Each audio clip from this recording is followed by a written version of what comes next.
We have just received a note from Bethesda Game Studios, which is a post they've made to Bethesda.net, a full-on article talking about like, hey, here's all the stuff we've been doing, here's all the stuff that's going to come.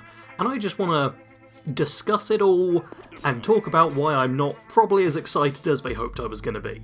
Now, the first thing that gives me concern comes in the intro of this article, where the final paragraph of the intro says, "We're investing more deeply in the worlds players love, giving creators a bigger role in shaping their experiences, and bringing our teams closer together so we can get our games into your hands sooner, support them longer, and continue building them alongside you for decades to come."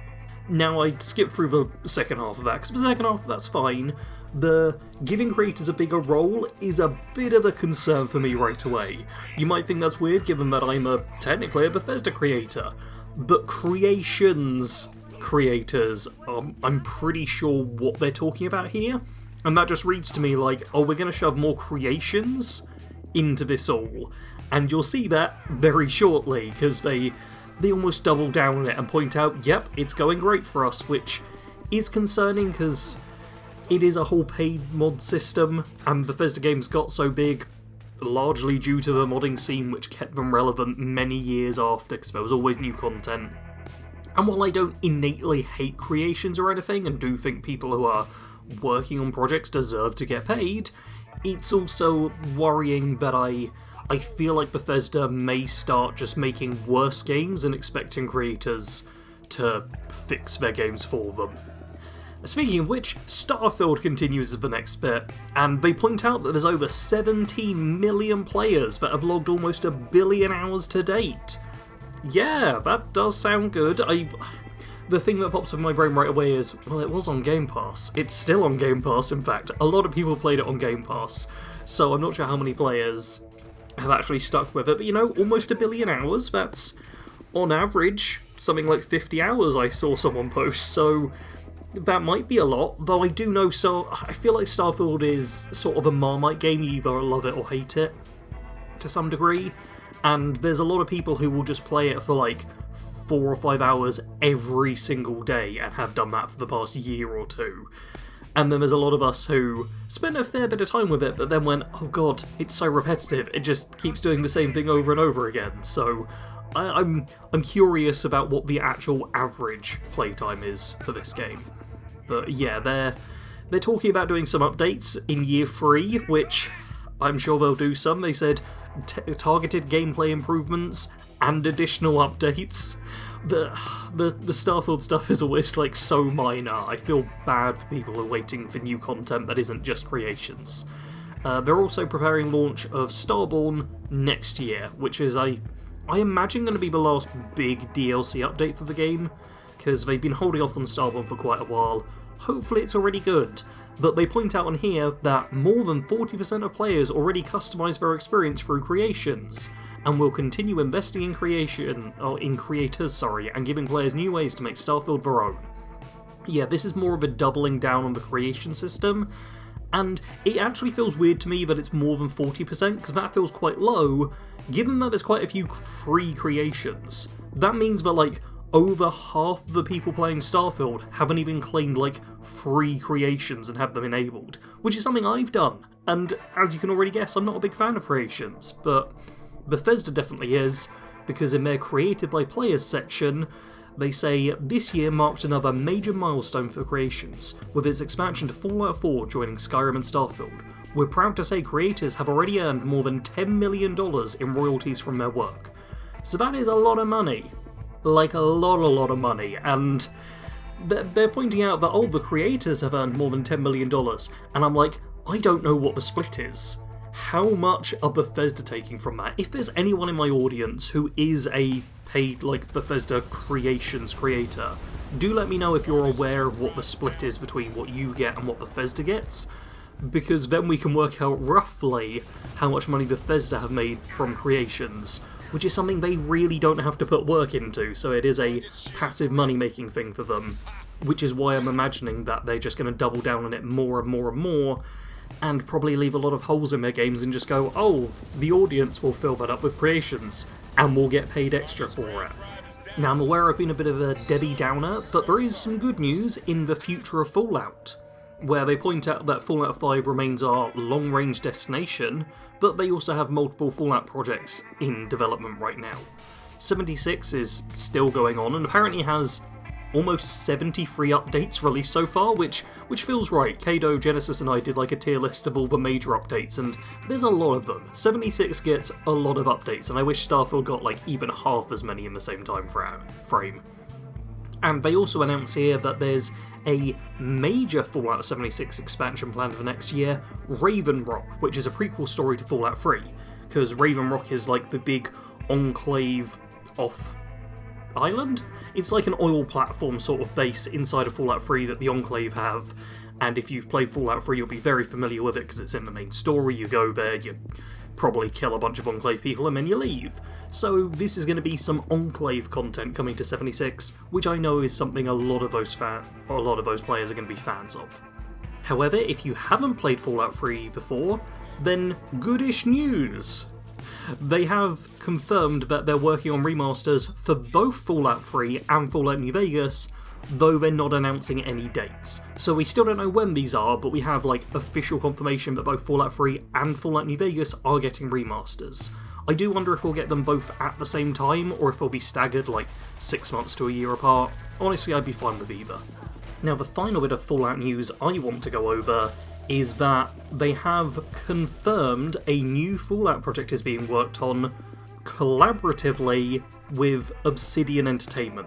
So everyone obviously knows that Obsidian Entertainment worked on Fallout New Vegas, Bethesda gave them the tools, Obsidian then used those tools to make New Vegas, and for a lot of Fallout fans, that is just the best Fallout will ever be. So, hey, it could be New Vegas 2, it could be Fallout New Orleans, it could be Fallout New York, it could be Fallout New wherever else in America has, like, new in the name. New Jersey, why not? But yeah, there's confirmation that Obsidian are working on a Fallout project.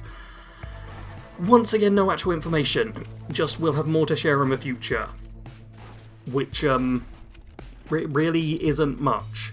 There is a little bit of talk about Elder Scrolls, where they point out that Elder Scrolls 6 and Fallout 5 are being developed on Creation Engine 3, which is a shared technology platform we've been building since Starfield's launch, and it allows our team to support multiple projects simultaneously with new tools, rendering, and systems that define our games. That's a lot of empty nothingness, which is what most of this is. I've been cutting out like huge parts of what's being posted here, because there's a lot of nothing. They're not actually telling us much. They're basically confirming a few rumours that have been going around, and saying, oh, we're so excited. In fact, they say, we couldn't be more excited for what's ahead and wanted to share as much as we could today. We can't thank you enough for all you've given to us and these worlds, and we can't wait to continue them together.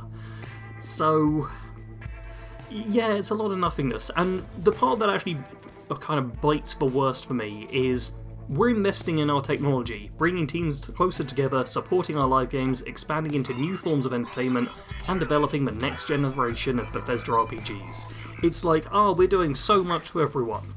But this update came out just 2 days after a massive, like, countrywide protest against Xbox layoffs, because there's been a whole bunch of layoffs recently. I'm sure everyone will have heard about it, but just a ridiculous number of people from the Bethesda team, from Obsidian, from all Xbox studios, including and sometimes full studios, have just lost their jobs, and a lot of them just get into work and they find out on the day, oh, you don't work here anymore, you're fired. And it's ridiculous. The Bethesda union has been fighting really hard against a lot of this, trying to make sure that people can at least get ahead of it, not just have these random layoffs keep dropping in their lap with no choice about what to do, just boom, someone up, hi, decided you're gone. Yeah, there were a total of apparently 5 different protests organised by ZeniMax Workers United and the parent union, the Communication Workers of America, and some of them were outside of Bethesda HQ. There was quite a lot of news about this, because it's just so many layoffs, so many devs, so many talented people. Like, I'm aware of people in Bethesda, like, the only Bethesda community manager I ever, like, had a proper talking to conversation that I could be like, oh yeah, we'll go back and forth and have anything on, they were fired, like, a couple of years ago, just randomly, and they were great. Like, there's just so many people across the company who keep losing their jobs. And I can't help but feel like this empty Corpo Speak update that doesn't actually give us any information other than, oh yeah, the rumours are true, and doesn't tell us the dates of anything. They literally don't tell us when anything is coming out. I can't help but feel like this was all there just to kind of, not cover up, but drown out a little bit all the noise that's being created from these rallies to point out that Xbox is just laying off people left, right and centre, and morale's at probably an all-time low. It's ridiculous. It is absolutely ridiculous how much Xbox is trying to, like, cut back on things, and then still say, oh, don't worry, because everything's going better than ever. Like, it's clearly not. Like, I still hope and want for these games to be great, and just have a lot of fun with them. I'm basically banking on Elder Scrolls 6 being good, but it's hard to believe that it's going to be good when we get no details on when it's coming out or anything about it, and we keep seeing developers lose their jobs constantly. Like, it's hard to be excited when all of this bad stuff is happening, and I wish this was a more positive video, but I just felt like I needed to kind of address this in a full video, point out that, yes, while this news will definitely get people excited and get people talking, be like, oh yeah, New Vegas 2 is confirmed, woo! I would be skeptical about all of it, and about how long it's going to take, and just don't hold your breath on any of this stuff, because the companies, I can't swear on the video, the companies being ducks, a bag full of ducks is what they're being. So while there's a lot of great people working on these games, and I'm sure they are trying to make them the best they can be, all of the corporate people deserve to take a long walk off a shortened Raven Rock. Yeah, that's totally an analogy that works. Anyway, I've talked about all of that. There will be links to both the Bethesda post and an Ars Technica article about the protests if you want to read up more on those, so check the description for those. Next week I'll have a standard Skyrim build out, so we're back to normal content, but I just wanted to quickly get this done, let you all be a bit more informed about this, and just give my 2 cents briefly. So, as always, thanks for watching. Or listening, I guess, in this case. Sarge out.